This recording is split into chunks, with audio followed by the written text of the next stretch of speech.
Hi there, it's Mr. Bramley speaking to you.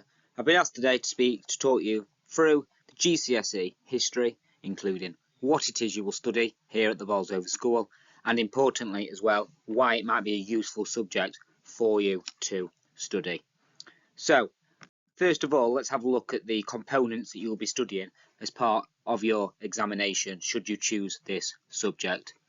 So, the first subject that we will start looking at is medicine in Britain. And as it says here on the PowerPoint slide, this is worth 30% of your overall grade. What I really like about this particular subject is we get to see how this progresses throughout a long period of time. So we start off in medieval England, looking at medicine, how it's progressed from stuff like astrology and people thinking that God made you ill, working into the Renaissance and industrial periods, looking at key figures such as Edward Jenner, Louis Pasteur, and then moving into the modern period, looking at the establishment of the NHS and how medical progress has developed to come as we understand it today. Alongside this, in our first section, we also get to do a case study of World War I and see what medicine was like in the trenches and on the Western Front for British soldiers who were fighting there. Section number 2 that you'll study as part of your GCSE history is the American West, which is 20% of your overall grade. Again, this is a really interesting subject, looking at how modern America was established. So the migration of settlers, including events such as the Homestead Act, the California Gold Rush, which is the image you can see up in the top right hand side of the screen at the minute, the Mormon Party, the Donner Party, and looking at the kind of migration. But alongside that, obviously comes the destruction of the Native Americans' lifestyle and their way of life as well. Also in this American West, we get to see lots of kind of developments in the farming industry, looking at the rise of and decline of the cattle industry and lots of new farming technology as well. The third topic that you get to study at GCSE history is Elizabethan England.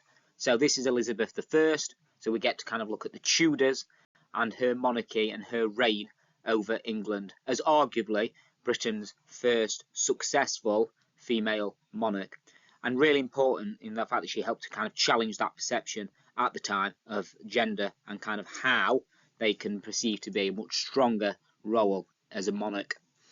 So what we'll look at is the religious settlement. So this idea how Elizabeth can balance the ongoing conflict there is between Catholics and Protestants in England at the time.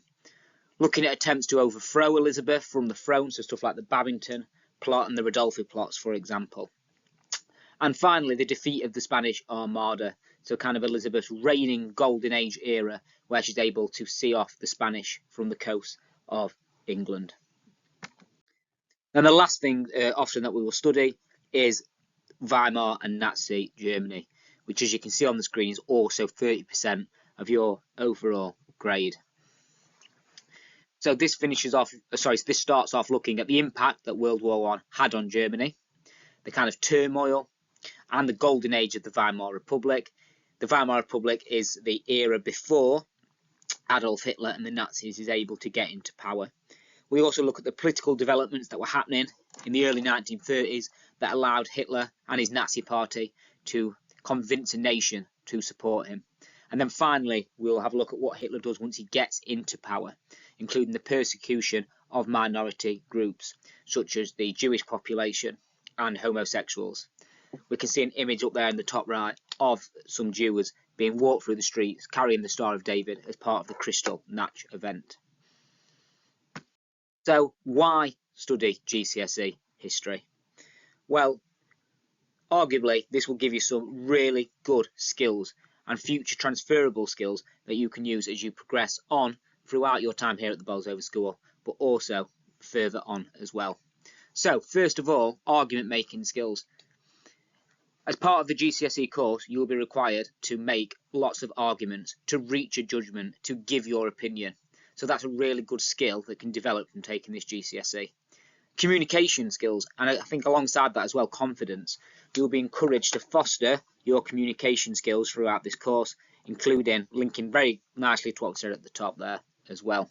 Objective thinking, or another way sometimes of thinking about this is thinking outside the box. So not just going for the most direct answer. And I often think this is the nice thing about history, is there often just isn't one answer. If you can back up what you're saying with evidence, then there's no reason we can't have multiple answers or multiple opinions for an event. To analyse sources and interpretations, which is a really key skill when you leave school, is that ability to be able to read a piece of text and decipher exactly what it's saying, make inferences from it. And that last one is critical reasoning, another key skill that you need to be able to develop throughout your time here as well. Now, interestingly, as it says there, history is among one of the most employable degrees from university, with over 80% secure in employment. And I think that statistic just goes to show how valuable history can be as a subject. And again, thinking about that, here's just a few different places that history could potentially take you. So obviously we've got archaeology, so looking, discovering up the past, digging up. Law, history and law are very well interlinked, and anybody who's potentially considering a future career or employability in law, history is something that I would strongly recommend. The skills that you develop through history are interchangeable with law very easily. Teaching, so obviously whether that's secondary school teaching, whether that's primary school teaching, or kind of whatever age range you're looking for, history is a really useful subject to kind of develop them skills that you'll need to be a teacher. We've also got a tour guide on there, so showing people round, whether that's in another country, whether that's in a stately home here in England, or at some place of historical significance. Anybody who's considering a career into filmmaking or documentaries or TV shows, again, history is a really useful GCSE that can be transferred to such a career. Often when documentaries or historical TV shows and films are being made about a certain event, people with historical significance and understanding, so historians, will be used and consulted throughout that production of that TV show or film. Broadcasting, again, is another really useful thing for history. So again, we can see there's lots of options where history could be a really useful subject. So if you do have any questions about GCSE history, please speak to myself, so Mr. Bramley, or Miss Bennett, or whoever your history teacher might be at the minute, and we'll be more than happy to answer your questions. Thank you very much.